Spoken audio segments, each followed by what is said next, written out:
Sunanka? Ok, yaushe ka fara wannan sana'a sai da kifi? Na kai shekara 7 yana. Daga ina a da a ina kake yi? Ok, to yanzu me kawo kai nan yin sana'a? Yanayin rayuwa shine dawo da mu nan. Wallahi da kuma yau da gobe. Ok, to ya sana'an kifin yake yanzu? Alhamdulillah za mu ce da mun gode Allah. Misali kamar na nawa kake sayarwa a rana a nan?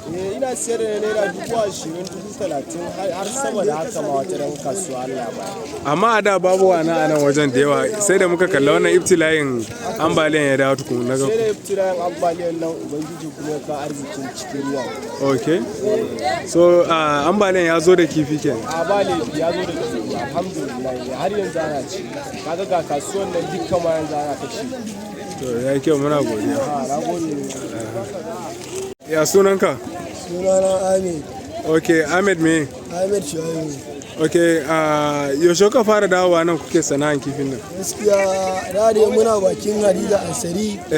Amma yanzu kowa in yazo sai yana cewa kifi yayi sauki. Amma ga kifin nan da yawa amma har ga Allah ba wani saukin da yayi. Kuma in sun zo bakin kogin ma da muke siyarwa wajen haka ake siyarwa bakin kogi. To amma a da menene sana'anka? A da dai sana'a na nama ne. Ok, amma yanzu ka koma sana'an kifi? Yanzu na koma sana'ar kifi. Me yasa? Abin da ya sa gaskiya kifi shi dan lokaci ne. Kuma ya zo yanzu?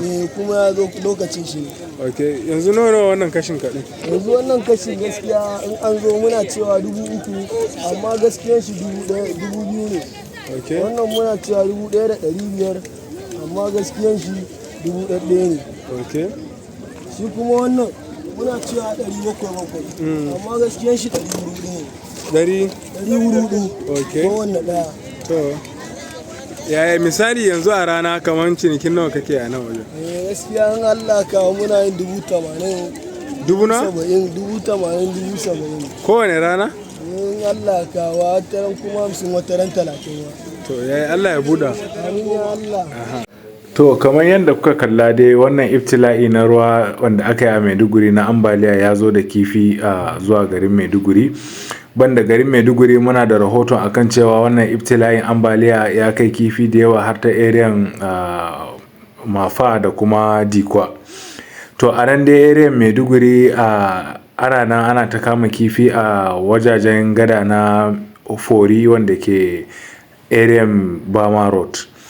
Kuma masu kama kifin nan sun shaida mana akan cewa lalle wannan shekaran kifi ya zo da yawa ta dalilin wannan ambaliya, amma kuma suna korafin akan cewa suna tsoron ko dai wannan dalilin yawan kifin nan kifi zai iya yin karanci a can Alo Dam inda ya fashe ambaliyan ruwan nan ya zo ya ci garin Maiduguri.